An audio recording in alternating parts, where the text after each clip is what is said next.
основа, если мы говорим о традиции, о культуре, языке, это всегда большой плюс, потому что носителями культуры, как бы мы не хотели, это все-таки наши старшие. Будучи человеком, да, работником в сфере туризма, тут должен быть развит, разносторонне развит. У нас все держится на энтузиазме, к сожалению. Мне скажут, Денис, вот, что детство, мне кажется, ты не прав, а должно быть вот так. Если это здоровая критика, я всегда это понимаю. Но когда вы знаете критика, я бы посоветовал людям постоянно не смотреть назад. Изучение истории важно для того, чтобы не совершать ошибок в будущем и в настоящем.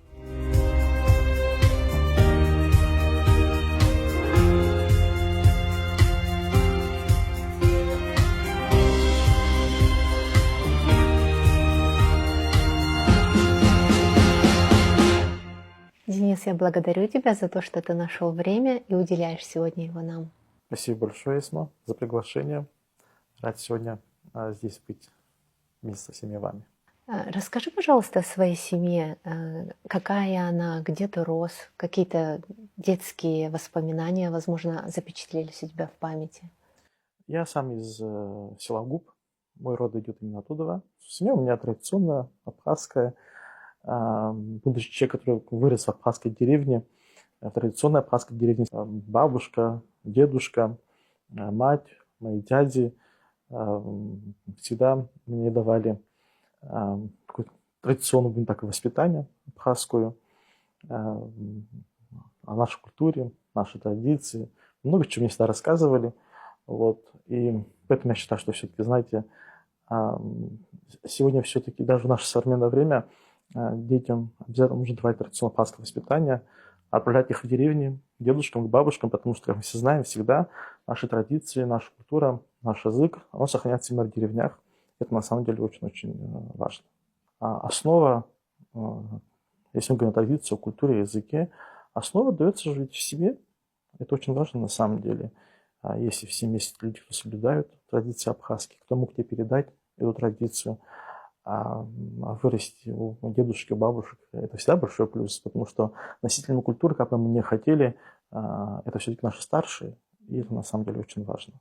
И безусловно, что мое определенное мировоззрение, на мое воспитание, естественно, повлияли мои старшие, которых я вырос в абхазской деревне. Расскажи о периоде, когда ты учился в школе. Возможно, какие-то учителя, которые как-то повлияли на твое мировоззрение. Ну, вы знаете, мои школьные года и мое детство не отличаются от жизни, не отличался от жизни многих других тысяч детей. Пошли в школу, учились. Да, было тяжело. Вы знаете, сегодня очень многие жалуются там на школах или еще что-то. Я вам хочу сказать, что мы выросли и учились в довольно-таки сложных условиях на самом деле. Когда ты приходишь в школу, холодно. Я помню, окон не было там. Застилали эти окна там чем-либо и так далее. У нас печки, я помню, стояли в классах, так мы грылись. Да, было тяжело, но, знаете, как-то мы учились. И, наверное, в какой-то степени это давало нам стимул. Мы хотели стремиться к лучшему, к большему. Вот. Пошла в школу в 1996 году. У меня был замечательный педагог. Вот. Это Кварча Светлана. Замечательный педагог. Если она меня увидит, ей большой привет. Вы знаете, как это была история. Я во 2 классе, я учился в 7-й школе, это ныне депо, район так называют, здесь в Сухуме. И уже в 2 классе наша семья переехала жить в село Дранда.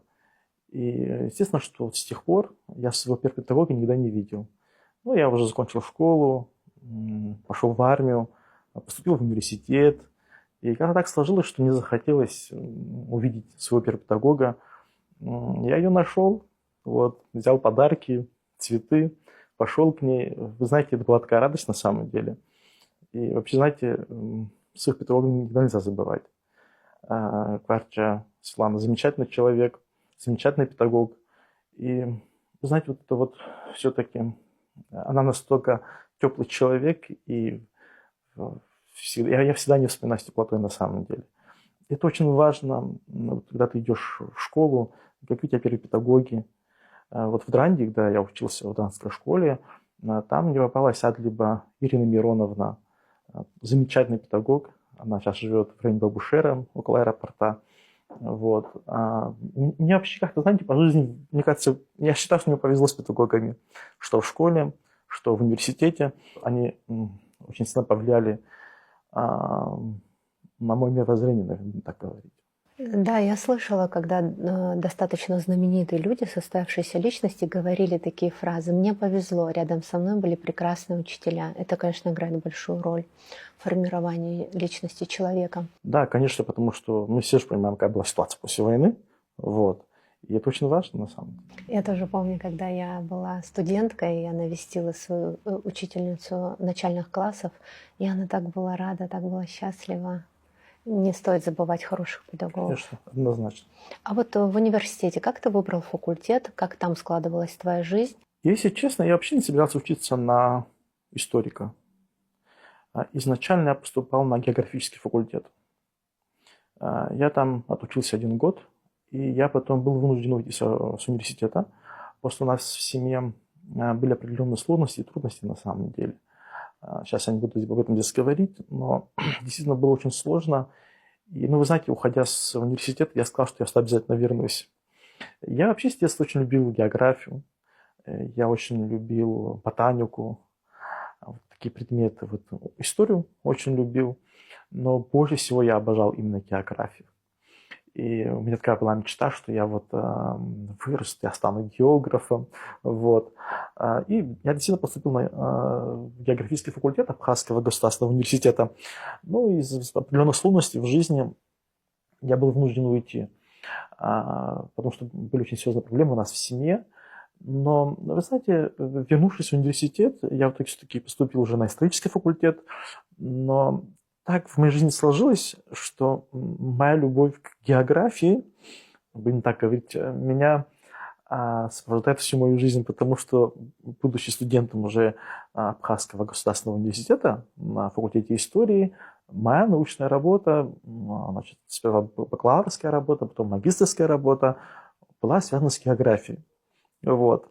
Потому что ныне уже моя диссертационная работа, в том числе, все-таки связана с географией. Вот. Это историческая картография по истории Абхазии, по истории Северо-Западного Кавказа, 13 и 18 века. Я занимаюсь изучением картографии европейской, занимаюсь изучением карт Османской империи, занимаемся переводами, да, этих топонимов со староосманского, да, и так далее. На самом деле очень-очень интересная тема. Здесь как бы связь истории с географией. Как образование, связанное с подобной темой, с подобным направлением, влияет на твою личность в целом? Смотришь ли ты иначе под каким-то определенным углом на какие-то вещи? Да, конечно. В любом случае, знаете как, когда ты начинаешь углубленно изучать историю своего народа, основная моя специализация именно Средневековье, позднее Средневековье, картография, но параллельно с ним ты, конечно, читаешь много других материалов, документов, и, конечно же, ты для себя какие-то вещи узнаешь о своем народе, об истории своей страны. Бывает, что ты вот как-то думал там, скажем, о какой-то моменте истории, да, что было вот так. А потом понимаешь, что, кажется, не совсем так это было. Это нормальный процесс. Ты занимаешься изучением тех или иных материалов, ты открываешь для себя какую-то новую информацию, новые страницы в истории своего народа и своей страны. И, конечно же, твое отношение к истории в какой-то степени, конечно же, меняется. Мы должны понимать, что Абхазия и абхазы, наша история, это часть мировой истории, это часть истории Кавказа.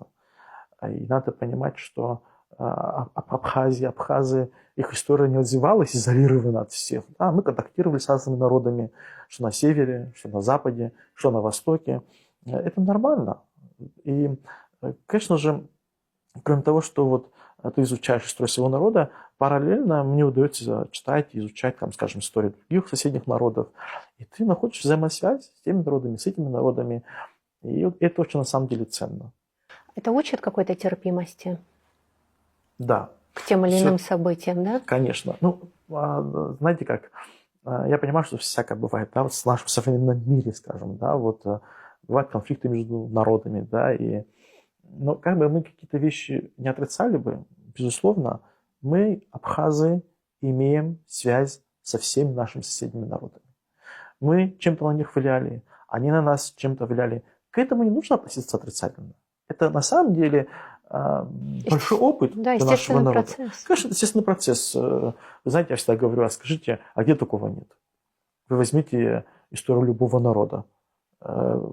Соседние народы всегда, их история переплетена между собой. Это нормальный процесс. Так что, Даже больше положительно, кажется, что мы не изолированы были. ну, вы знаете, если бы история Абхазии и вообще наша история была бы изолированная, наверное, у нас не было бы той культуры и той Да. истории. Это Да. однозначно. Культура обогащения идет таким естественным процессом. Естественно, конечно, однозначно. Вы знаете, ну, не знаю, наверное, в мировой истории только изолированно живут племена Сентинельских островов, да, в Индии, куда, да, никого не пускают, да, чтобы они там жили, они там до сих пор живут как в каменном веке. Так что, вы знаете, на самом деле, если бы, не знаю, если не было бы таких связей с другими народами, с цивилизациями, непонятно, какая была бы у нас история. Поэтому очень, на самом деле это очень важно. Ну вот в период университета были какие-то тоже определенные трудности, связанные с обучением? Там элементарно добраться до университета, возможно, тоже также не прогревались помещения. Как себя вели педагоги в тот период? Пытались ли они морально поддержать, что надо идти вопреки обстоятельствам? Как я вам уже говорил, на самом деле с педагогами мне очень повезло. Конечно, сейчас сказать, что все было идеально, нет, конечно же. Это, ну, бывают свои изъяны в плане учебы тоже, но это нормально. Я всегда говорю о том, что личность человека формируется в сложных ситуациях. Вы знаете, если у тебя вообще будет всегда и везде идеальные условия, ты, знаете, как тростник, да, вот, все-таки характер человека формируется, закаляется в сложных ситуациях, в Через сложных сталь. событиях, конечно. И, естественно, что в плане учебы наши педагоги нам всегда старались помочь. Это однозначно факт. Вот, скажем, вот у нас в университете, да, работают прекрасные педагоги, которые нам дали прекрасное образование. Вы знаете, я всегда говорю, что тот, кто хочет учиться, он всегда будет учиться и везде. А тот, кто не хочет учиться, я там отправил его в Кембридж, он там тоже не будет учиться. Да, конечно, ясное дело, что есть определенные проблемы в университете. Конечно же. Но если ты хочешь чего-то добиться, если именно у тебя цель обучиться чему-то, в современном мире, мне кажется, никто этому не мешает, правда же? Тем более в наше современное время, да, когда есть технологии определенные. Изучай, читай, смотри, это не проблема. Вы знаете, можно целый день сидеть, там, я знаю, там, в Фейсбуке, в Инстаграме сидеть, там, листать видео, да, а иногда просто можно взять, наверное, открыть интернет, там огромное количество информации, огромное количество книг, очень хороших по истории Кавказа, по мировой истории, да, и так далее. Почему бы нет? Например, у меня вот дома есть 3 замечательных книги, значит, еврейского ученого, израильского ученого Юваля Ноя Харари. Блестящие просто книги в бумажной версии, да, у меня дома есть эти книги, но у кого нет возможности их купить, ты можешь зайти в интернете, да, они в интернете тоже есть, стоит почитать, это на самом деле очень интересные книги. И поэтому современные технологии почти, да, вот тебе дают возможности, безграничные возможности для обогащения знаниями, так что я думаю, с этим проблем на самом деле нет. А сложности, конечно, не были, где их не бывает. Какие личности для тебя являются примером для подражания? Какие личности сказались в формировании твоей личности? Какие сегодня имена ты можешь выделить, из трудов которых ты подчеркнул что-то полезное для себя? Ну, знаете, в первую очередь, если говорить о формировании личности и почему мировоззрения, ну, это мои старшие. Если мы говорим о науке, это, конечно, наши абхазские исследователи, в первую очередь. Давайте возьмем того же Дидзария, Юрия Николаевича Воронова. Возьмем работы Владислава Григорьевича Арцинга и других исследователей абхазских. Когда ты читаешь их работы, эти же работы были в советское время, когда были довольно сложные времена. И несмотря на эти трудности, на сложности, они писали, они делали. Они оставили на самом деле огромный фундамент, на котором мы сегодня зиждемся. А наше дело это продолжить. И сегодня, в современное время, нам же ведь никто не мешает это делать. Возьмем Шалва Денисовича Налыпа. Да, конечно, ясно дело, что в те далекие времена где-то не могли ошибаться, еще что-то, но многие вещи ведь делались на энтузиазме. Они прошли довольно трудные времена, но они сделали, они оставили огромный след в нашей истории. И нам есть чем гордиться на самом деле. И поэтому нам надо стремиться уже развивать то, что они сделали. Конечно, как это сегодня получается, другой вопрос. Вот. Но на самом деле, вы знаете, я вообще считаю, что здесь, в Абхазии, наше население, к сожалению, есть такие моменты, когда некоторые люди даже не читали их труды. Такое тоже имеет место быть. Вот. Ну, я понимаю, что в современном обществе мало читают, но это явление такое общемировое, да, в разных странах мира. То есть мы возьмем, посмотрим на статистику, действительно люди мало читают. И это проблема, конечно же.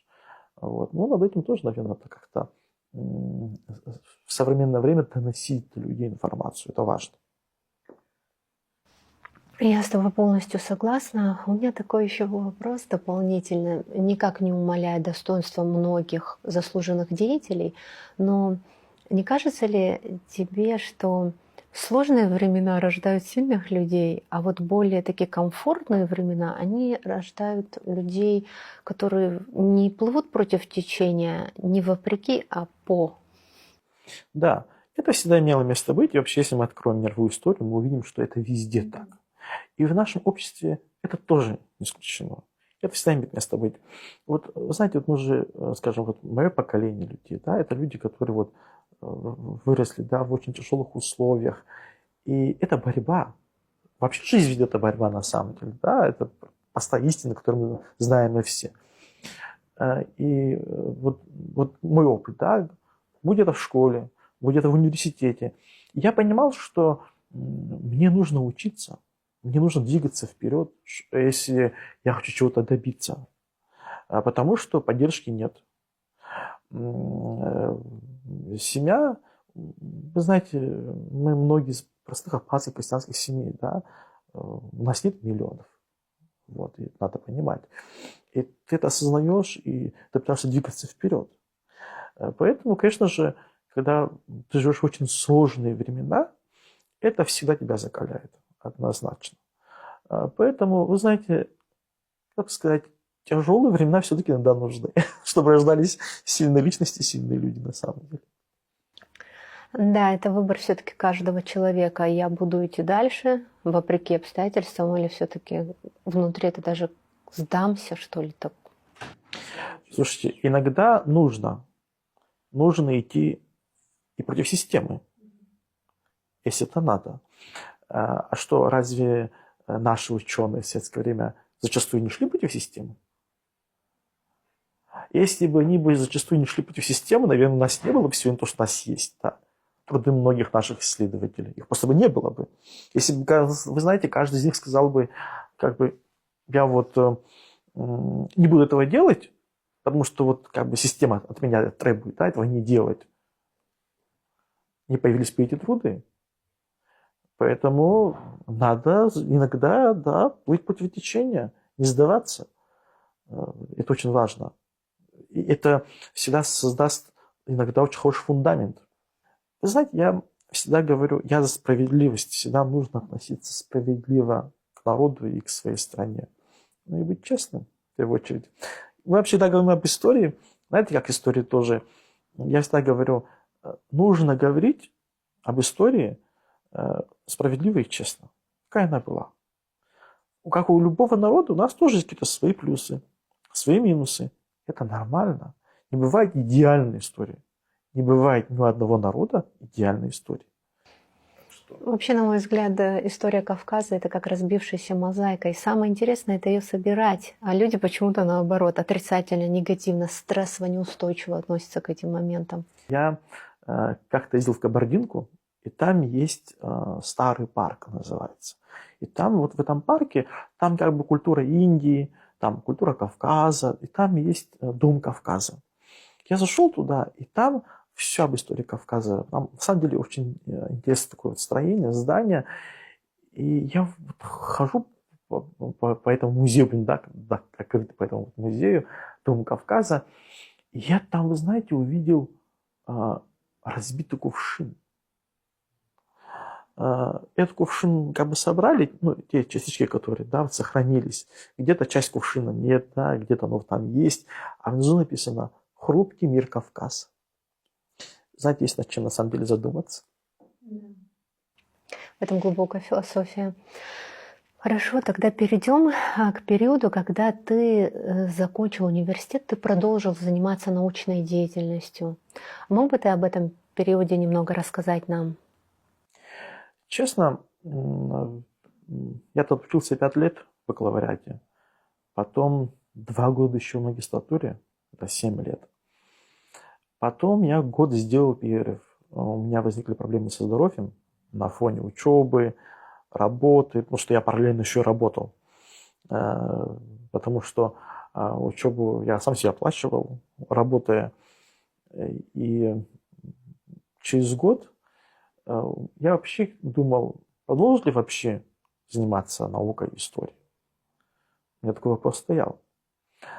Но, вы знаете, меня уговорил пойти в аспирантуру, царство ему небесное, Олег Ухутович Пгашба, известный наш ученый, археолог. Он мне позвонил, говорит: Денис, тебе надо пойти учиться обязательно. У тебя такая интересная тема, позднее Средневековье, картография. А к тому моменту я уже занимался поиском первоисточников по истории Абхазии, вообще Западного Кавказа, в европейских архивах. Я платил деньги, делал перевод. И он говорит: это очень ценно, надо заниматься, это надо, обязательно, пойди. И так сложилось, что действительно я пошел в аспирантуру. У меня руководителем научным стал Олег Ухутович Пгашба. Вот. И мы 4 года почти мы с ним поработали. Мы сделали немало переводов тех источников, которые никто ранее не переводил. Он очень скрупулезно относился к моей работе. И, вы знаете, он был замечательный как человек на самом деле, как руководитель, потому что, вы знаете, что было самое ценное? Вот он археолог, я занимаюсь поздним Средневековьем, это медиевистика. И вот я напишу там какой-то там параграф, главу там какую-то, я принесу ему, чтобы он ознакомился, почитал. И вы знаете, он мне никогда не говорил, что вот здесь вот ты не прав, а вот должно быть только вот так. Он говорил: ну, Денис, знаешь, мне кажется, что вот здесь можно сделать вот так. Ну, ты подумай над этим. Знаете, научный руководитель не должен давить на своего ученика. Говорит, что там, здесь ты не прав, там ты не прав, это вот не так. Нужно уметь в правильное русло направить своего ученика. Неважно, ты там историк, на экономиста учишься, там еще там на кого-то. Человек должен думать самостоятельно. И на самом деле я очень ценю в этом человеке это качество. Вот, к сожалению, его не стало. Он, вы знаете, последние, наверное, 1,5 года он мне говорил: Денис, заканчивай работу побыстрее, побыстрее, от тебя надо защититься. Вот, и, к сожалению, так сложилось, что мы уже практически завершили уже работу, и, к сожалению, его не стало. Очень жаль, конечно, что так сложилось. Вот, потому что он очень хотел, чтобы эта работа закончилась, я защитился, потому что для нас, на самом деле, мы с ним проделали огромную работу почти за эти 4 года моей учебы в аспирантуре. Ну, работа написана, уже готова, находится на редакции. Тема моя связана с поздним Средневековьем. Это Абхазское княжество, 13 и 18 века по средневековым картам. Но дело в том, что карты, они еще связаны с источниками письменными. Потому что, вы знаете, очень часто, когда, скажем, в тех же некоторых европейских странах они издавали какие-то атласы, какие-то карты, к ним идут тексты, где они объясняют о разных государствах, о разных странах, об условных границах тех или иных государств. Мы же понимаем, что понятие границы, да, в современном понимании нельзя переносить на средневековье, да, вот это все было очень так условно. Но да, люди переносят. да, имеет место быть, да, то есть это владение феодалов, определенных и так далее. Вот. Ну, мне кажется, так получилось неплохо. Но, вы знаете, да, слог мы защитимся, выпустим, я думаю, люди оценят, пускай люди оценивают то, что мы сделали. Да, конечно же, у меня, кстати, дома еще огромное количество материалов, которые мы так до сих пор не перевели. Но невозможно в дистанционной работе все это вот сделать, потому что должна быть и другая работа, монографическая отдельная. И мы будем над этим работать. А наш труд с Олегом Ходычем Гашба, пускай оценит уже наш народ. Я могу ремарку сделать? Я знаю из достоверных источников, что порой переводы обходятся в 20-40 тысяч рублей. А откуда у тебя, с учетом того, что нет какого-то финансирования извне, откуда ты брал эти деньги и как ты оплачивал переводы? Причем это же не единожды, это колоссальное количество переводов, которые бесконечный поток шел и шел. Да, ну в наше современное время все упирается в деньги. Переводчики профессиональные. Найти источник в первую очередь. Покопаться в каких-то архивах электронных и неэлектронных. Договориться с переводчиками профессиональными, оплатить им. Это все на самом деле не так-то легко и большой труд. Да, действительно, это обходится в немалую копейку. Это действительно правда. И это все энтузиазм. Потому что все это оплачено из моего личного кармана. Практически. Перейдем к этой части. Откуда этот карман? То есть где ты работал? Я работаю в сфере туризма. И я хочу сказать, что то, что вот я вот зарабатывал и зарабатываю, да, особенно в период, когда я учился, конечно же, немалое количество денег у меня уходило именно на мою учебу в аспирантуре. То есть ты работал экскурсоводом, работаешь экскурсоводом, часть заработанных денег ты тратишь на переводы? Большая часть. Больше. Тебя это как-то внутри коробит или наоборот стимулирует? Вопреки, постоянно звучит фраза в голове. Мы же все люди. И, конечно же, если я вам сейчас скажу, что у меня такие мысли не возникали, что вот я вот это все делаю, вот бывали мысли, да, уже надоело. А что было мотиватором, чтобы ты продолжал? Ну, в первую очередь, мне самому интересно то, чем я занимаюсь. Ты должен любить то, что ты делаешь. Вообще в любом деле. Будь это работа, будь это твоя учеба.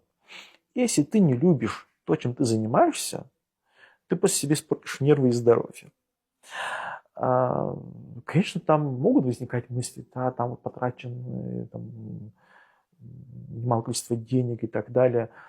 Но с другой стороны, вы знаете, я получаю какое-то невероятное удовольствие, когда я получаю перевод, сижу и читаю что-то новое о моем народе, что-то новое о своей стране. Я еще знаю, ты книги покупаешь. На аукционах даже. Да, имеет такое место быть. Да, я на аукционах покупаю книги. Это правда на самом деле. Потому что есть такие материалы, которые ты не найдешь нигде в современное время. Они там были выпущены, там, скажем, в 19 веке, что-то там в советское время. В интернете их попросту нет. Но, вы знаете, есть огромное количество людей, которые еще с тех времен сохранили какие-то вот материалы, книги дома, да. Вспомните, вот так, даже у наших дедушек и бабушек, да, раньше в советское время было уже принято, что дома есть библиотека. Это сегодня уже как бы это не популярно, люди не читают, а в то время там целые стенды были, да, с книгами. И по возможности я выкупаю эти книги. Конечно, не всегда, правда, есть время их читать в силу своей занятости, аспирантской работы и так далее. Вот. Ну, вы знаете, кроме аспирантской работы, параллельно я еще готовлю материал Вот. В общем, у нас с Олегом Хуторовичем Багажевым была мечта об издании одной работы. Вот. Но, надеюсь, даст Бог, я обязательно эту работу закончу, выпустим, я надеюсь на это. Поэтому, конечно, да. Работа экскурсовода, может быть, для незнающих людей кажется, что человек тратит какое-то количество такого своего времени, и дальше он свободен. Я один раз просто наблюдала за твоей работой из первоисточников, так сказать. Ты в 3 часа ночи встал, поехал на границу в 5 утра или в 6 утра, буквально через несколько часов вернулся. Туристы должны были позавтракать, и дальше вы уезжали куда-то очень далеко, чуть ли не в сторону гор, и вся эта экскурсия длилась не несколько часов, а несколько дней. Как ты выдерживаешь, находишь время для научной деятельности, еще параллельно для других дел? Это просто очень сложная профессия. На самом деле, да. Вот, знаете, как если ты работаешь добросовестно, вкладываешь душу в свою работу, это очень тяжелая работа. Сейчас про экскурсию ты говоришь. Да, конечно. Это тур, мы 2 дня, 3 дня работаем, да, с одной и той же группой. Сложно. Но и в этой профессии надо любить людей такими, какими они есть. А они разные. Они разные, да, действительно. Люди же бывают действительно, да, вот кто-то там, знаете, капризничает, там, второй там еще что-то, третий. Но вы знаете, это как иногда меня спрашивают: Денис, как вы все это вспоминаете? Потому что я обо всем рассказываю, потому что экскурсия же это же не лекция по истории Абхазии.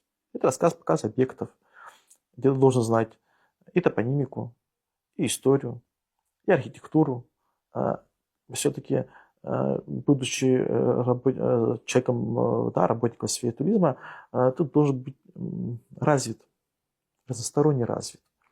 Ты постоянно должен работать над собой, если ты хочешь работать. Вот. Только тогда тебя ценят как работника. Это очень сложно. Иногда бывают такие моменты, да, там, я не знаю, там, в 5 утра встал, и ты работаешь до поздней ночи, целый день на ногах, больше, там, я знаю, 12 часов. Действительно, очень-очень сложная профессия. Но, вы знаете, тут есть еще один маленький момент. Твое отношение к людям очень важно. Когда ты встретил своих гостей, как ты их встретил, как ты к ним относишься. Вы знаете, люди подсознательно это чувствуют и видят. Это очень важно на самом деле. Вот, и поэтому, вы знаете, иногда говорят: Денис, как вы все это запоминаете-то? Я говорю: не спрашивайте, не знаю. Были какие-то курьезные моменты? Вы знаете, конечно, всякое бывает на работах. Но на нашей работе как-то у нас была история, вот когда я вообще начал работать в этой сфере первый раз. Что вы понимали, вообще у меня до начала работы в сфере туризма я вообще работал совершенно в другой сфере. А то, что я буду работать в сфере туризма, я никогда не думал. Так сложилось. Это такая, что судьба, наверное, да. Потому что я никогда не думал, что буду в этой сфере вообще работать. У меня вообще мысли никогда не было. И, вы знаете, я сижу у себя на работе, и у меня тут звонок на телефон, спрашивают: вот вы тот-то человек? Я говорю: да, я тот самый. Они говорят: а вы не хотите поработать в сфере туризма? Я так, знаете, подумал: не знаю, может быть. Они говорят: вы подумайте. И на этом разговор закончился. И проходит несколько месяцев, опять у меня звонок на телефон. В общем, как-то все это закрутилось, завертелось. Например, когда у меня была моя первая экскурсия на большом автобусе, вы знаете, я захожу в автобус, и ты видишь, это же 40 человек, 50 человек, да. Не каждый человек может выступить перед людьми и начать что-то рассказывать, да, что-то говорить. Какая-то внутренняя боязнь, да, присутствует. И вы знаете, я так это посмотрел на полный автобус людей, и вы знаете, как будто я не знаю, что вообще рассказывать. Я так поздоровался, я так поворачиваюсь, и автобус едет с границы. И знаете, водитель так на меня уже странно смотрит. Я же должен что-то начать рассказывать, да, бывает. И значит, а потом я про себя думаю: слушайте, в конце концов, я же историк. Я все могу. Да, я все могу, я же знаю. Да. И вы знаете, как-то все так пошло-поехало. Очень даже хорошо, я могу сказать, на самом деле. И сегодня, я не знаю, не то, что там 50 человек поставь передо мной, хотя, не знаю, 2000 человек выступлю и расскажу, да. Так что, да. Но это тоже формирует, оттесывает так характер человека. Вы знаете, я своим иногда гостям говорю, что с ними я стал психологом. Даже так, да? Конечно. Потому что ты же сталкиваешься с разными людьми, с разными национальностями. Со своим менталитетом. Конечно. Кто только у меня не был. Да, и россияне, и казахи, и белорусы, А кавказцы приезжают? украинцы, и кавказцы были, чеченцы, черкесы, вот, из Панамы были у меня здесь гости. Вот. Конечно, из самых разных стран мира приезжают разный контингент людей. И есть чему на самом деле у них поучиться. Вы знаете, я всегда говорю о том, что вот ты, если ты понимаешь гостей, если ты там искусствовод, скажем, да, твоя цель не только, знаете, там что-то рассказать, да, и все. Нет. Контакт очень важен. Поговорить с людьми о чем-то, да, как они живут. Они тебя спрашивают, как ты живешь. А ты какие-то вещи для себя интересно узнаешь на самом деле. И это очень интересно, я вам хочу сказать. Меня это многому научило. И, знаете, у меня на следующий день огромное количество знакомых, друзей за пределами Абхазии. Они меня приглашают, я езжу, бываю. Это на самом деле имеет свои большие плюсы. Но вот нужен ли характер, чтобы удержать их? То есть, чтобы не произошло так, как бунт на корабле? Или это к этой профессии нет? Все зависит от группы. Вот ты зашел, ну, это опять-таки опыт, конечно же, да, оно моментально не появляется, как и в любой сфере. А вот ты зашел, там, в течение 20-30 минут ты уже видишь примерно, какая у тебя группа. И тактику выбираешь поведения? Чуть-чуть тут строже, тут мягче, тут улыбчивее? Да, конечно, конечно. Надо уметь, во-первых, себя показать. И, во-вторых, конечно же, люди приехали узнать о твоей стране, о твоем народе. Ты должен быть очень подготовленным. У людей масса вопросов. Вы знаете, да, бывает такая ситуация. Вот мы недавно ездили на один объект. Ну, я людям дал время, они там пошли. И, вы знаете, я так взял чай, пошел там в кафешка, значит, сел в самый дальний угол, подальше от всех. Ты же устаешь все-таки, да, целый день с людьми, на ногах стоишь. Думаю, так, сейчас я вот немножко отдохну, пока они там находятся. И как вы думаете, тут к мне подходит туристка, садится прямо передо мной. Я про себя думаю, да, сейчас начнутся куча вопросов. В общем, отдохнуть не получилось. Люди обо всем спрашивают. Обо всем. Я не знаю, вплоть до того, что почему тебя зовут Денис, потому что все думают, что я русский, светлый. Ну, как бы представление многих людей, это не только, мне кажется, в России, да, у кавказцы все-таки темные, да, такие, может быть, там где-то какая-то черта лица и так далее. И вплоть до того, что а сколько у вас разводов в Абхазии? Да, даже об этом спрашивают. Об экономике спрашивают, о языке спрашивают. Людям все интересно на самом деле, поэтому вы знаете, если люди видят, что ты действительно можешь им дать информацию, если в тебе не видят интересного человека, они на самом деле и отношение к тебе будет совершенно другое. Уважительное, как минимум. Конечно. Я понимаю, что, безусловно, как мы раньше говорили, да, ранее, туристы все разные, люди все разные, безусловно, но в целом и в общем, ну, могу сказать, слава богу, у меня большинство туристов, на самом деле, очень люди положительные. И бывали моменты, когда люди приезжали с одним мнением об Абхазии. И они уезжали совершенно с другим. Я всегда скрупулезно объясняю, говорю, бывают и провокационные вопросы. Бывает. Но не надо, если даже человек тебя спросил о чем-то, что тебе неприятно, не надо ему грубить. Не надо говорить, что вот, вы не правы. Твоя задача донести человеку, что мой народ вот в этот момент был прав. Спокойно, не ругаясь, не повышая тон. Да, на это нужны нервы, на это нужны силы. Кто сказал, что это легко? Слушайте, но это тоже важно. Это тоже часть твоей информационной борьбы. К нам приезжают миллионы туристов. И ты обязан, если человек... Вы знаете, был такой момент, когда там, скажем, встал вопрос по поводу Грузии, да, о наших взаимоотношениях. И человек говорит, вы знаете, я вот слышал вот так. Это должно убедить, что наш народ прав. Вот в этой конкретной истории. Так что это тоже надо уметь подходить, надо уметь найти дорогу, так сказать, к сердцу человека. Вы знаете, я всегда говорю, когда люди уезжают, я им говорю, я хочу, чтобы вы оставили кусочек своей души, чтобы вы вновь вернулись в страну души. Денис, сколько лет ты работаешь в туристической сфере? Уже 9-й год. На твой взгляд, исходя из твоего опыта, какие у нас плюсы и минусы в этом направлении, какие пробоины, что нужно срочно исправить? Возможно, ты знаешь, твое мнение, как это исправить? Что бы ты мог подчеркнуть?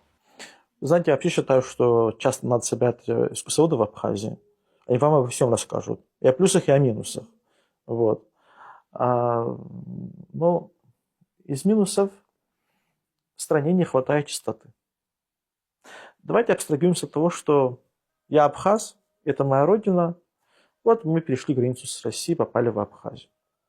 Садишься ты в машину. Общественный транспорт, такой, да? Хотя есть тоже проблемы в Абхазии.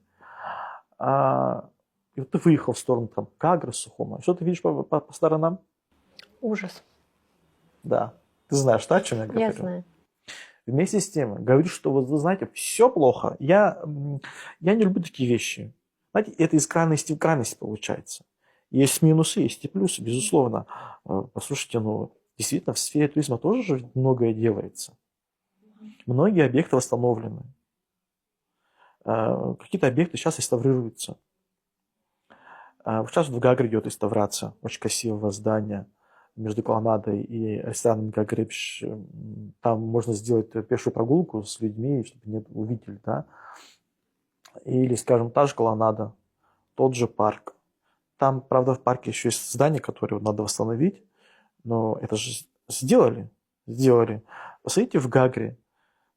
Я помню Гагру после войны. И сегодня это две большие разницы. В новом Афоне там есть проблемы с Псырцхой. Там нужно привести эту реку в порядок. Вот. Но вместе с тем, посмотрите, отреставрировали ЖД-станцию Псырцха. Красиво. Очень. Хотя, вот ты знаешь, очень странно, у меня есть некоторые мои гости, кто говорят, что вот когда он был такой заброшенный, была какая-то своя атмосфера. Я говорю, послушайте, он же развалится со временем, да? Вот. В Сухуме, да, сейчас делают набережную Диаскуров. Набережная Махаджиров приведен в порядок. Там вот по вечерам сейчас сделали подсветки. Очень красиво. Новоозерица. Новоозерица, хочу сказать, что тоже есть проблемы на самом деле. Послушайте, сколько лет прошло, там есть лестница, когда ты спускаешься, там проходишь мост, и по правой стороне вниз идет спуск к берегу Пицунды, к набережной Озерица. Но неужели нельзя за эти, сколько же там времени у нас прошло, эту лестницу отреставрировать, отремонтировать? Там, кстати, падали люди, ломали ноги, что вы понимали, вплоть до этого. Это что, так сложно за 32 года? Вот. Но вместе с тем, даже на территории Эрденского парка много чего делается, обновляется. Слушайте, развитие есть. Конечно, я понимаю, мы все люди, и вы знаете, нам хочется, чтобы вот так вот, знаете, одним щелчком, чтобы все было, не знаю, прекрасно. Но мое мнение, что можно было сделать намного больше, чем сделано сегодня. Это факт. Вы знаете, когда у нас растут гостиницы, а местами у нас дороги разбитые. Это неприемлемо, конечно, это надо убирать. Да. И с сервисом, правда, есть проблемы. Это тоже факт. Знаете, как-то недавно тоже тут был гость и говорит, Денис, где вы там можно пожить в шикарном отеле, вы говорите, что в Абхазии такого нет. А как это нет в Абхазии? Все зависит от ваших возможностей. Я говорю, скажите мне, а где не так? Вот где не так? Я тоже куда-то езжу, где-то бываю, я же тоже вижу. Извините, но ты не можешь жить в пятизвездочном отеле за 1000 рублей. Быть такого не может. Да? Поэтому, конечно, и в Гагре, и в Сухуми, и в Пицунде есть хорошие отели, хорошего уровня. Вот. Поэтому все зависит от возможностей определенно. Видите, как красиво здесь. Уважаемые гости, все подходим сюда, пожалуйста. У вас будет около часа времени, можете спокойно тут прогуляться, пройтись и запечатлеть нашу столицу. Вы знаете, уважаемые друзья, когда к нам приезжают, да, гости в нашей страны, нашей столицы, я всегда начинаю со слов «Бзела, Шабет, Хахтанакалак, Ауака». Добро пожаловать в нашу столицу, в город Сухум. Ну а сейчас мы с вами находимся на набережной города Сухум. Прежде чем мы с вами пройдемся и увидим некоторые красивые здания эпохи Российской империи, мы с вами поговорим в первую очередь, наверное, о нашей прекрасной природе. Да? Здесь в Сухуме вы все-таки находитесь в такой, да, субтропической стране, здесь очень много деревьев, растений. Для них это, наверное, в диковинку, да, там видят какие-то пальмы разные. Пальмы у нас действительно разные, их несколько видов. Давайте, наверное, начну с вот этих красивых пальм, которые здесь вот высажены. Это пальма Вашингтония называется. Родина этой пальмы – это Мексика. Но так эти пальмы названы в честь Джорджа Вашингтона, президента США. Поэтому пальма называется пальма Вашингтония или Вашингтон, если быть более точнее.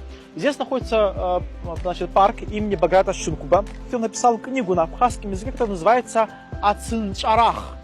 Но на русский язык перевели как «Последний из ушедших». Это о народе Убыхи, которые жили от реки Шахе до реки Сочи-Хоста. И эта книга именно о них.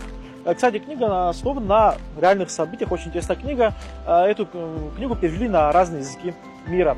Памятник Баграта Шункуба находится здесь, в парке. Там же находится его могила, кстати. Вот там вот. Здесь, видите, фонтанчик. Вот там фонтанчик. Кстати, вот помните, в советское время было такое, что ты мог приехать в курортный город, были такие фонтанчики, можно было спокойно выпить воды, да, не опасаясь за свое здоровье, да, чего сегодня не скажешь, да, зачастую. Но, кстати, здесь это можно. Любой из вас желающий может подойти к вон тому вот фонтанчику и спокойно выпить воды, уважаемые друзья. Далее, наши фонтаны, уважаемые друзья. Ну, фонтаны это у нас грифоны. Что такое грифон? Это львы с крыльями, которые символизируют силу на земле. Были установлены грифоны здесь в 50-х годах 20 века. По поводу вот этого вот здания. Это Абхазский государственный драматический театр имени Самсона Чанба. На вот этом месте, на месте вот этого здания, раньше, в эпоху Российской империи, стало другое здание, очень богатого купца Иоакима Алоизии. Но, к сожалению, во время бомбежки Сухума, во время Великой Отечественной войны, то здание фашистская Германия уничтожит. В 50-х годах прошлого века открыли вот этот театр, построили в стиле ампира, очень красивое здание. В честь которого назван театр, да, имени Самсона Чанба. Вон там находится бюст по левую сторону от входа в театр. И вон там, где стена, там стоят бюсты наших актеров очень известных. Харах Пачаля, Минадора Зухба, Лео Касланза, ну и так далее, уважаемые друзья. Мне кажется, Денис, ты озвучил одну из самых важных, на мой взгляд, проблем. Это обязательно экологию. Надо сохранить, нельзя ее засорять. Да. Это очень-очень важно, и на это, наверное, отдельный бюджет должен быть выделен или увеличен максимально. Так как у нас осталось вообще мало времени, я перейду к заключительной части нашего интервью. То есть тебе показалось, что время ты недостаточно распределяешь, и ты решил создать исторический блог. Расскажи, пожалуйста, почему ты его решил, о чем он, вообще какая твоя деятельность и для чего, какой результат ты хотел бы достигнуть? Да, есть страницы в ТикТоке, есть группа в Фейсбуке, и сейчас у меня есть канал Дамхорц, где я выкладываю, по моему мнению, какие-то интересные вещи. Ну, там не только об истории Абхазии, а вообще об истории Кавказа.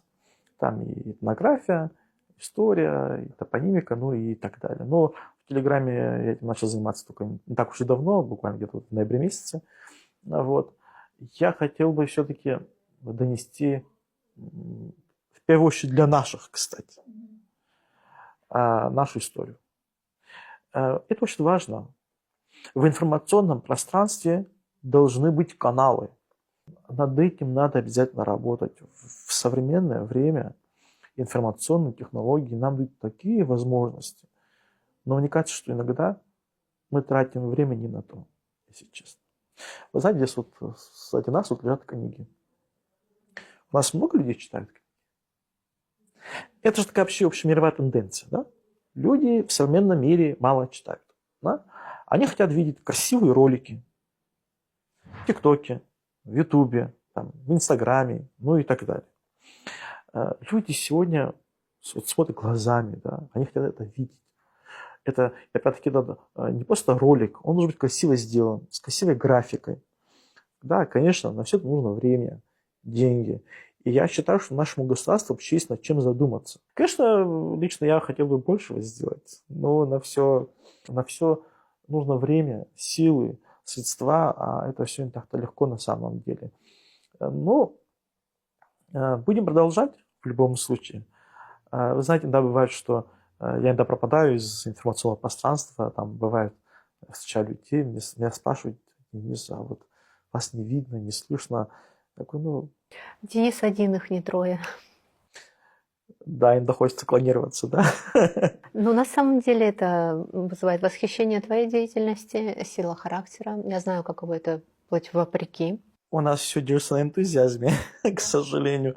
Знаете, безусловно, я получаю эту критику от наших, что вот, Денис, вот ты не прав, вот так не надо. Ну, вы знаете, я всегда говорю, у меня есть свое мнение. Если я... Вы знаете, если человек вот мне скажет, Денис, вот что-то в детстве, мне кажется, ты не прав, а должно быть вот так, если это здоровая критика, я всегда это принимаю. Я знаю тебя уже много лет, и я знаю, когда ты что-то делаешь, ты делаешь это искренне. И вообще, на самом деле, люди должны... Я не зря об этом в начале интервью упомянула. Нужно смотреть на многие вещи под другим углом. А чтобы на них смотреть под другим углом и не реагировать так, как реагируют многие на Кавказе, нужно повышать образование. Тогда не будет ощущения того, что тебя обкрадывают. Тогда ты спокойно можешь говорить не только свою историю, но и историю соседних регионов, соседних народов, как они переплетаются. Ты уже видишь в этом не отрицательный фактор даже, а положительный. Вы знаете, иногда очень важно вот взглянуть на историю вот как бы сверху, да, попытаться увидеть немножко как все по-другому. По поводу того, что, да, не ошибается, кто ничего не делает, это действительно так. Но вы знаете, хотя некоторым хочется сказать, но если вы считаете, что я не прав, что мне это не нужно делать, ну встаньте, да вы сделаете. Но вы же не делаете. Вступите в дискуссию, подготовьте материалы. Конечно, это естественный процесс. К сожалению, вы знаете, люди очень часто, ничего не читая и так далее, у них какое-то свое мнение, не знаю. Вообще интернет-пространство очень насыщен очень часто ложными тезисами. Или вот та же Википедия. Ну, слушайте, полагаться в плане, вот в историческом плане на Википедию я бы не очень рекомендовал бы, если честно. Там может заходить чуть ли не любой человек и заниматься редакцией. Это как-то несерьезно. Нужно уметь читать нужные книги на самом деле. Ну, чтобы найти нужную книгу-то, надо перечитать перед этим много книг. Конечно, много надо читать. Послушайте, я уже занимаюсь историей, какой год. Вы знаете, я до сих пор очень многие книги не почитал, которые хочу. Вот. И как вот, например, да, я вот копаюсь в каких-то источниках, я вот думаю вот так, а тут выясняется, что, оказывается, было не совсем так. Да? То есть это постоянная работа над собой. Я благодарю тебя за всю твою деятельность, за твое стремление, за характер. Наше интервью я закончу словами своего старшего товарища историка, который говорил: изучай историю, изучай историю, изучай историю всего Кавказа, и тогда ты на все вещи, на все события будешь смотреть иначе, под другим углом. А как бы ты закончил наше интервью? Скажу так. Я как историк, я бы посоветовал людям постоянно не смотреть назад. Изучение истории важно для того, чтобы не совершать ошибок в будущем и в настоящем. Потому что, когда ты изучаешь историю, ты понимаешь, что вот мы не достигли вот такого, потому что в нашем прошлом было вот это. Вот для этого нужно изучать свою историю.